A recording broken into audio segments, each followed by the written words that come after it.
नमस्कार, आप देख रहे हैं खबर उत्तर प्रदेश। मैं हूं आपके साथ तनवीर। रुक करते हैं खबरों का, लेकिन उससे पहले एक नजर डालते हैं इस वक्त की हेडलाइंस पर।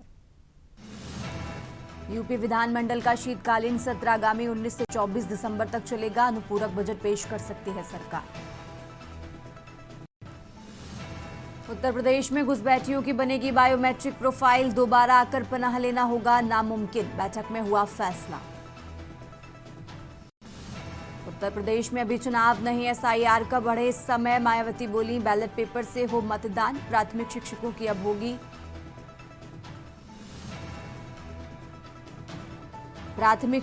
अब होगी ऑनलाइन हाजिरी। स्कूल शुरू होने के 1 घंटे बाद देनी होगी अटेंडेंस।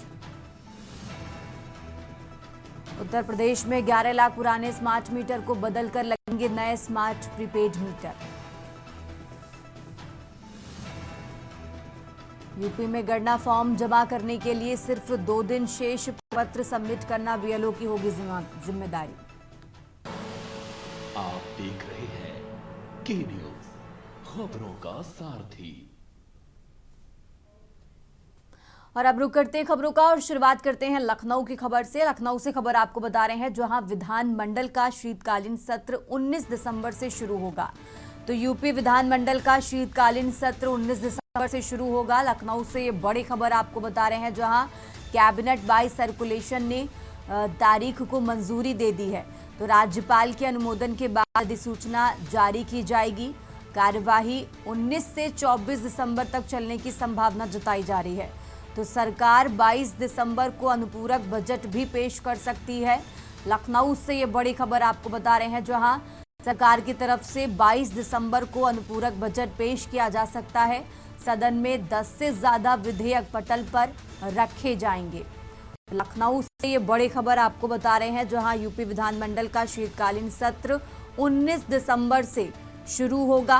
राजधानी लखनऊ से यह अहम जानकारी आपको बता रहे हैं। विधानमंडल का शीतकालीन सत्र 19 दिसंबर से शुरू होगा। तो कैबिनेट बाय सर्कुलेशन ने तिथि को मंजूरी दी। राज्यपाल के अनुमोदन के बाद अधिसूचना जारी की जाएगी। लखनऊ से यह अहम जानकारी आपको बता रहे हैं, जहां 19 से 24 दिसंबर तक कार्यवाही चलने की संभावना जताई जा रही है।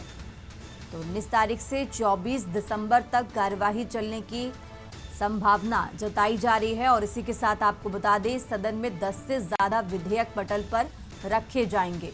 तो यूपी विधानमंडल का शीतकालीन सत्र 19 दिसंबर से शुरू होगा। और इसी खबर पर ज्यादा जानकारी के लिए हमारे साथ मनीष तिवारी जुड़ चुके हैं। मनीष जी, इस तरीके से जानकारी मिल रही है कि यूपी विधानमंडल का शीतकालीन जो सत्र है वो 19 दिसंबर से शुरू होगा। क्या कुछ है इसको लेकर पूरा अपडेट? जी बिल्कुल, जिस प्रकार से देखा जाए, विधानसभा उत्तर प्रदेश का शीतकालीन सत्र जो है 19 तारीख से जो है चालू होगा और 24 तारीख तक चलेगा। माना जा रहा है इस पूरे इसमें 10 से अधिक जो है विधेयक जो है इसमें पास किए जाएंगे, पटल पर रखे जाएंगे और जिनकी जानकारी जो है सरकार के द्वारा दी जाएगी। वहीं पर अगर देखा जाए तो 22 दिसंबर को ही अनुपूरक बजट कर सकती है सरकार। तो कह सकते हैं कि पूरी तरीके से जो है पूरी तैयारी की जा रही है। और जिस प्रकार से शीतकालीन सत्र में हंगामे का भी दौर देखने को मिल सकता है। विपक्षी दल जो है एसआईआर मुद्दे को लेकर के जो है अपनी हंगामा कर सकते हैं, उनके द्वारा उस पर चर्चा की बात की जा सकती है। अब ये देखना है, जिस प्रकार से लोकसभा में एसआईआर पर तो चुनाव सुधार को लेकर के चर्चा हुई है, वहीं पर अब जिस प्रकार से यहाँ उत्तर प्रदेश के विधानसभा सत्र में भी कई मुद्दे ऐसे होंगे जिसको लेकर के विपक्षी दल जो है विधानसभा में चर्चा की बात करेगा, हंगामे की बात होने की संभावना। अब जिस प्रकार से तारीखें घोषित हो गई हैं, 19 से 24 के बीच में सत्र होने की पूरी तैयारी की जा रही है। और जिस प्रकार से देखा जाए तो अब ये देखना है कि सत्र की शुरुआत में विपक्षी दलों की क्या मांगे होती हैं और सरकार की तरफ से तो पूरी 20 विधेयक पास करने के लिए जो है तैयारी अपनी तरफ से कर ली गई है। जी ठीक है मनीष जी, बहुत बहुत शुक्रिया आपका तमाम जानकारी के लिए। और ये लखनऊ से बड़ी खबर आपको बता रहे हैं।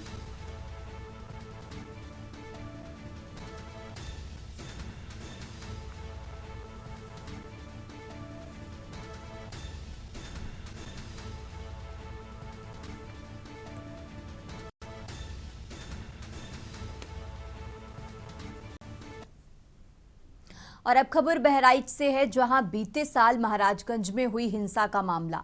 दुर्गा प्रतिमा विसर्जन के दौरान भड़की थी हिंसा। रामगोपाल मिश्रा की गोली मारकर हत्या हुई थी। तो गोली मारकर हत्या मामले में 13 लोगों पर एफआईआर दर्ज हुई थी। कोर्ट ने 3 लोगों को दोष मुक्त किया, 10 दोषी करार। आपको बता दें 13 महीने 26 दिन के अंदर कोर्ट का फैसला आया। अब्दुल हमीद, फहीम, सरफराज, तालिब, सैफ दोषी करार। तो बहराइच से खबर आपको बता रहे हैं।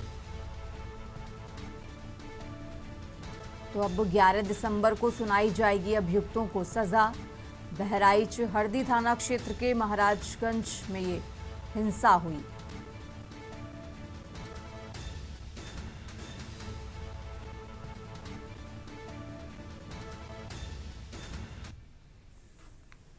मूर्ति विसर्जन के दौरान जो घटना हुई थी उसमें जो है रामगोपाल मिश्रा की निर्मम हत्या जो है की गई थी, जिसमें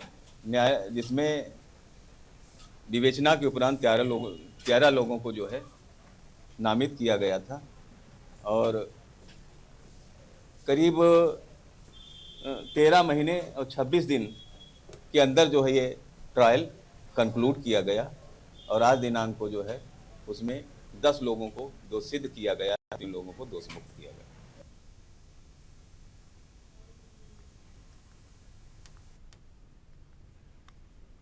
और अब आगे बढ़ते हैं खबरों में। खबर आगरा से है, जहां रबर फैक्ट्री में भीषण आग लगी है।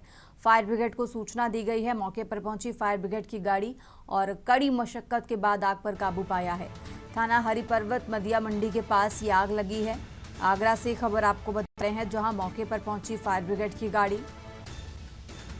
आगरा से खबर, जहां थाना हरिपर्वत मदिया मंडी के पास ये आग लगी है। तो रबर फैक्ट्री में भीषण आग लगी। आगरा से खबर आपको बता रहे हैं, जहां रबर फैक्ट्री में भीषण आग लगी। मौके पर फायर ब्रिगेड की गाड़ी पहुंची है। थाना हरिपर्वत मदिया मंडी के पास ये आग लगी। तो आगरा से खबर आपको बता रहे हैं, जहां रबर फैक्ट्री में भीषण आग लगी।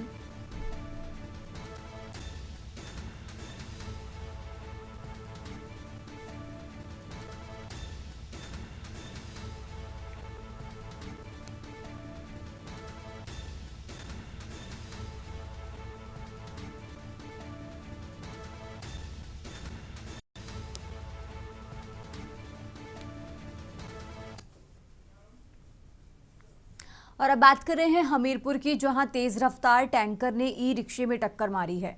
ई रिक्शा सवार दंपति सहित मासूम बच्ची घायल हुई। 112 पुलिस की टीम ने घायलों को फिलहाल इलाज के लिए अस्पताल में भर्ती कराया, जहां हादसे में 3 घायलों की हालत नाजुक बताई गई और उन्हें कानपुर रेफर किया गया है। सदर कोतवाली क्षेत्र के नेशनल हाईवे 34 कुछेछा का ये मामला आपको बता रहे हैं, जहां हादसे में घायल हुए 3 लोगों को कानपुर रेफर किया गया है। हमीरपुर से खबर आपको बता रहे हैं, जहां ई रिक्शा सवार दंपति सहित मासूम बच्ची इस हादसे में घायल हुए हैं और 3 को कानपुर रेफर किया गया है।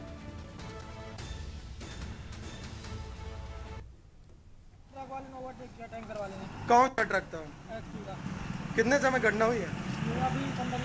कौन कौन घायल हुआ रिक्शे में? एक महिला है, एक बच्चा है और उसका ड्राइवर। ये लोग हमारे पास 3 पेशेंट आए घायल अवस्था में और जिनको कुछ गंभीर चोटें आई हैं और सभी को लगभग हेड इंजरी है। तो इसके लिए यहाँ पे प्राथमिक उपचार करके हम इनको कानपुर के लिए रेफर कर रहे हैं। और अब खबर फिरोजाबाद से है, जहां थाना रसूलपुर पुलिस और आगरा जोन की एएसटीएफ टीम ने संयुक्त कार्रवाई करते हुए हरियाणा के मादक तस्करी के आरोपियों की 1 करोड़ 60 लाख की चल संपत्ति फ्रीज की है। एसपी सिटी रविशंकर प्रसाद ने जानकारी देते हुए बताया कि तारा रसूलपुर पुलिस द्वारा ट्रक में छिपा कर ले जा रहे थे। मादक पदार्थ में बहुत बड़ी खेप पकड़ी गई है, जिसमें 2 सड़क पदार्थ तस्कर असलम खान उर्फ सगा भाई मुस्लिम खान को गिरफ्तार किया गया है। ये तस्कर बिहार से माल लाकर हरियाणा में ऊंचे दाम पर सप्लाई करते थे। फिरोजाबाद पुलिस ने वैधानिक कार्रवाई करते हुए मादक पदार्थ तस्करी से कमाई गई चल संपत्ति में 5 ट्रक तथा 1 कार हरियाणा के जनपद पलवल में फ्रीज की है।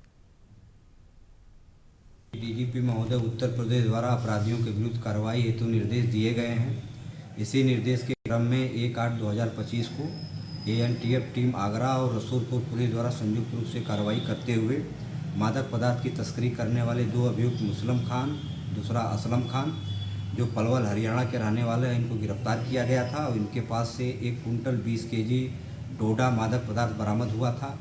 थाना रसूलपुर पर इस संबंध में मुकदमा अपराध संख्या 354/25 एनडीपीएस एक्ट में अभियोग पंजीकृत करते हुए इन दोनों को जेल भेजा गया था। इसमें एएनटीएफ टीम आगरा और रसूलपुर पुलिस द्वारा संयुक्त रूप से फीमा कोर्ट नई दिल्ली को भेजी गई रिपोर्ट के आधार पर। और अब खबर उन्नाव से है, जहां उप मुख्यमंत्री केशव प्रसाद मौर्य उन्नाव पहुंचे। जिला बीजेपी कार्यालय में जिला अध्यक्ष अनुराग अवस्थी, सदर विधायक पंकज गुप्ता समेत सैकड़ों कार्यकर्ताओं ने उनका स्वागत किया। कार्यकर्ताओं ने ढोल नगाड़ों और नारेबाजी के बीच माल्यार्पण कर डिप्टी सीएम का अभिनंदन किया। बीजेपी कार्यालय में उप मुख्यमंत्री ने पार्टी पदाधिकारियों और कार्यकर्ताओं के साथ बैठक की। इस दौरान आगामी संगठनात्मक गतिविधियों, जनसंपर्क कार्यक्रमों और स्टेट इंडस्ट्रियल रीजन परियोजना पर विस्तार से चर्चा हुई। उन्होंने कहा कि उन्नाव में औद्योगिक विकास और रोजगार सृजन के लिए एसआईआर एक महत्वपूर्ण परियोजना है, जिसे समय पर पूरा किया जाएगा। बता दें कि बैठक के बाद डिप्टी सीएम टिकरीगढ़ी गांव पहुंचे, जहां उन्होंने विकास कार्यों का निरीक्षण किया, जिसमें सड़क, स्वच्छता और सार्वजनिक सुविधाओं की समीक्षा शामिल थी। आज जनपद उन्नाव भारतीय जनता पार्टी के हमारी जो जिले की प्रभारी आदरणीय अर्चना मिश्रा जी और जो जिले के अध्यक्ष हमारे अनुराग अवस्थी जी, हमारे सभी सम्मानित विधायकगण, जिला पंचायत की अध्यक्ष जी के साथ मैं आप सभी पत्रकार मित्रों का हार्दिक स्वागत करता हूँ। आज भारतीय जनता पार्टी उन्नाव जनपद के कार्यकर्ताओं के साथ मतदाता सूची के शुद्धिकरण के अभियान को लेकर के हम लोगों ने बैठक किया है। हम सबका एक सूत्री प्रयास है कि चुनाव आयोग ने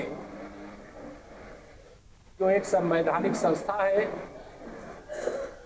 एसआईआर की जो प्रक्रिया शुरू की है, सबसे बड़े राजनीतिक दल के नाते भी और एक जिम्मेदार राजनीतिक दल के नाते भी हम सब एसआईआर की प्रक्रिया में बढ़ चढ़ करके बूथ से लेकर के जिले तक में, जिले से लेकर के प्रदेश तक में और प्रदेश से लेकर के कहें कि 12 राज्यों में जहां जहां एसआईआर की प्रक्रिया चल रही है, भारतीय जनता पार्टी उसमें बढ़ चढ़ करके भाग ले रही है।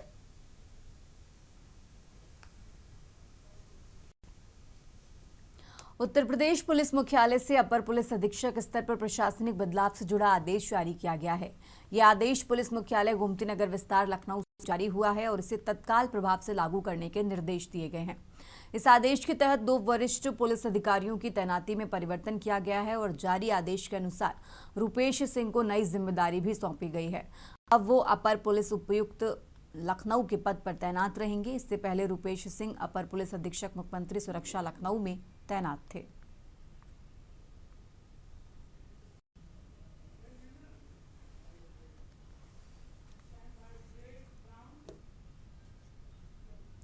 फिलहाल यहां रुकेंगे एक छोटे से ब्रेक के लिए।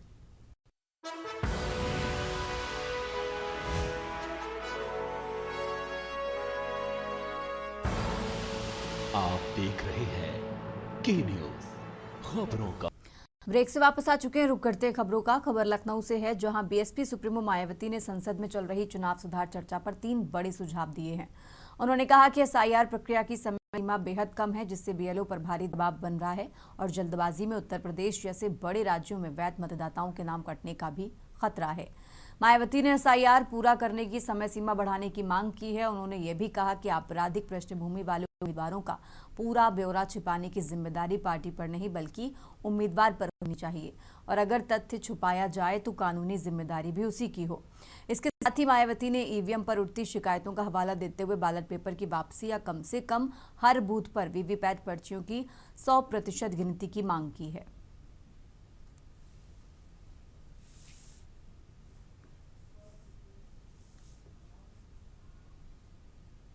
आगे बढ़ते खबरों में लखनऊ के हजरतगंज स्थित जनपद मार्केट में महापौर सुषमा घरकवाल ने दुकानदारों, कारोबारियों और वहां मौजूद लोगों को उत्तर प्रदेश के मुख्यमंत्री योगी आदित्यनाथ द्वारा हाल ही में जारी की गई पाती के संबंध में विस्तृत जानकारी दी।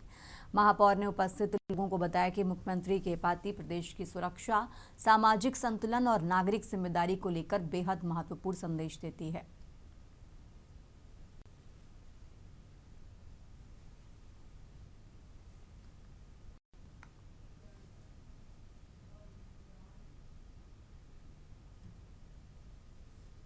रुक करते हैं अगली खबर का। उन्नाव के नगर पंचायत मोहान के सलखे मऊ स्थित तालाब की जमीन को लेकर नगरवासियों ने उपजिलाधिकारी हसनगंज प्रज्ञा पांडे को ज्ञापन सौंपा। आधा दर्जन से ज्यादा नगरवासी जो मुख्यतः कुमार जाति से हैं और मिट्टी के बर्तन बनाने का काम करते हैं। उन्होंने बताया कि तालाब से मिट्टी नहीं मिलने के कारण उनकी आजीविका पर प्रतिकूल प्रभाव पड़ा है। उन्होंने उपजिलाधिकारी से तालाब की जमीन को नगरवासियों के नाम पट्टा करने की मांग की है ताकि वो अपने रोजगार को पुनः सुचारू रूप से चला सकें।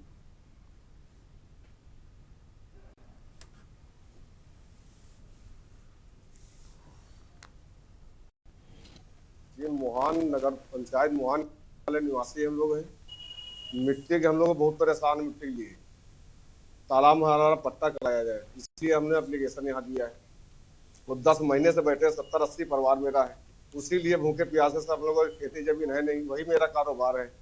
तो आप लोगों से निवेदन यही मेरा, हम लोगों ने पट्टा दिया जाए।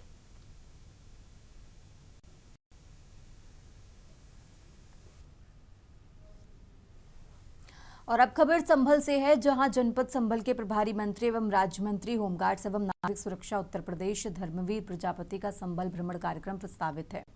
मुरादाबाद में मुख्यमंत्री समीक्षा बैठक के दौरान उन्होंने प्रदेश में घुसपैठियों को किसी भी हालत में बख्शा न जाने की बात दोहराई है। उन्होंने साफ कहा कि जो भी व्यक्ति फर्जी तरीके से प्रदेश में रह रहे हैं उन्हें चिन्हित कर प्रदेश से बाहर निकाला जाए। प्रभारी मंत्री ने एसआईआर फॉर्म से जुड़ी गड़बड़ियों पर भी कड़ा रुख अपनाया।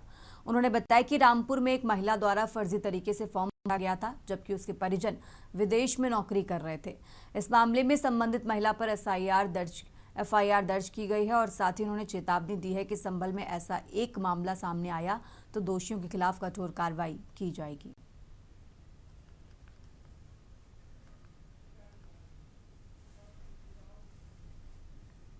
और अब खबर लखीमपुर से है, जहां जिलाधिकारी दुर्गा शक्ति नागपाल ने बेहजम रोड स्थित लोटस वैली गेस्ट हाउस के सामने बने प्रत्यायन चालन प्रशिक्षण केंद्र का लोकार्पण किया।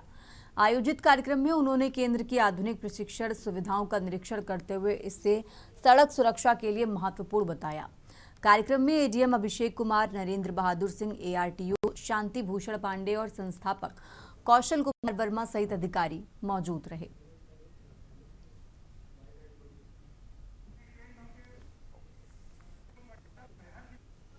उत्तर प्रदेश के जनपद लखीमपुर खीरी में एटीसी कॉलेज का आज प्रशिक्षण केंद्र का निर्माण कार्य पूरा हो चुका। उसका उद्घाटन भी आज जिलाधिकारी श्रीमती दुर्गा शक्ति नागपाल द्वारा किया गया। हमारे साथ एआरटीओ प्रशासन शांति भूषण पांडे जी हैं। पर किस तरह से बच्चों का प्रशिक्षण इसमें दिया जाएगा? देखिए, सरकार द्वारा निर्धारित जो एसओपी है उसके अनुरूप एटीसी सेंटर का यहाँ पे उद्घाटन आज किया गया है। इसमें प्रॉपर ट्रेनिंग, उसके बाद टेस्टिंग की व्यवस्था है। कोई भी आएगा यहाँ पे एडमिशन लेगा, उसके बाद सीखेगा, ड्राइविंग चलाने के पूरे सारे जो तकनीकी चीज़ें होती है उसको सिखाया जाएगा यहाँ पर। उसके बाद वो टेस्ट देंगे, उसके बाद इनका लाइसेंस जारी किया जाएगा। तो ये थे एआरटीओ प्रशासन शांति भूषण पांडे जी का कहना है कि पहले बच्चा आएगा, एडमिशन लेगा, उसके बाद जब बच्चा ट्रेन हो जाएगा उसके बाद वो डीएल के लिए अप्लाई करेगा और यहाँ से अगर पास होता है तो उसका डीएल शासन द्वारा निगमित किया जाएगा। लखीमपुर खीरी से इंडिया के लिए अक्षय श्रीवास्तव।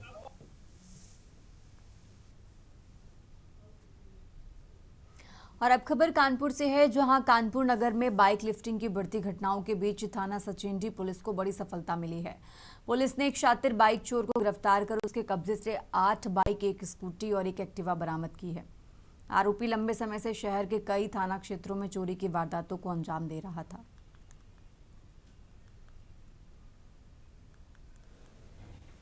थाना सचिंडी में वाहन चोरों का जो है एक सरगना गिरफ्तार किया गया है, जिसके कब्जे से 10 वाहन बरामद हुए हैं। इसका एक साथी है जो फरार हो गया है। ये 2 लोग मिलकर के वाहन चोरी का काम करते थे। इनमें इन पर पूर्व से भी मुकदमे हैं। इनके कब्जे से जो 10 वाहन बरामद हुए हैं, उसमें से 8 वाहन कानपुर नगर के हैं, 1 वाहन लखनऊ का है और 1 वाहन का भी पता नहीं चला है। ये जो वाहन नहीं बिकता था उसको ये कटवा करके कबाड़ी को बेच देते।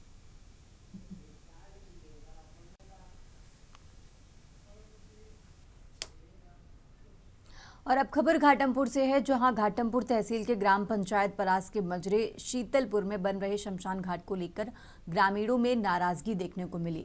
गांव की कई महिलाओं ने उपजिलाधिकारी अविचल प्रताप सिंह को एक प्रार्थना पत्र सौंपा। ग्रामीणों ने पत्र में बताया कि गांव में शमशान घाट निर्माण के लिए चयनित स्थान अनुपयुक्त है, क्योंकि वो आबादी के बीच है और आसपास कोई सड़क भी नहीं है, जिससे अंतिम संस्कार के दौरान ग्रामीणों को दिक्कतों का सामना करना पड़ेगा।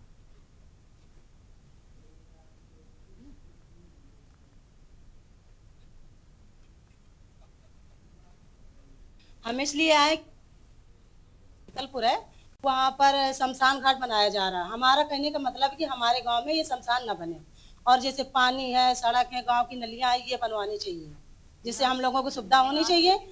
हाँ, हमारे गांव का जो प्रधान है माले परास का, वो हमारे गांव की कोई सुनवाई नहीं करते हैं। सर, हम इसलिए आए हैं क्योंकि हमारे गाँव में ग्राम पंचायत परास शीतलपुर में वहाँ पे शमशान घाट बनवाया जा रहा है, जिसमें कि हम लोग आपत्ति लगा रहे हैं। वो ग्राम शीतलपुर में कोई भी ऐसी सुविधा नहीं है जो पानी की हो, खरंजे की हो, नाली की हो, बच्चों की नहीं है कि बच्चे स्कूल भी सही से जा सकें। इतना कीचड़, हर चीज, मतलब इतनी गंदगी रहती है हमारे यहाँ कि प्रधान सुनता ही नहीं हमारी लोग।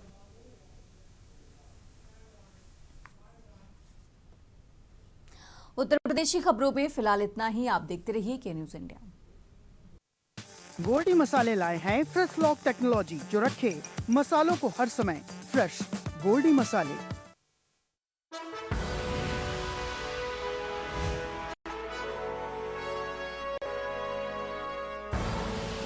आप देख रहे हैं के न्यूज, खबरों का सारथी।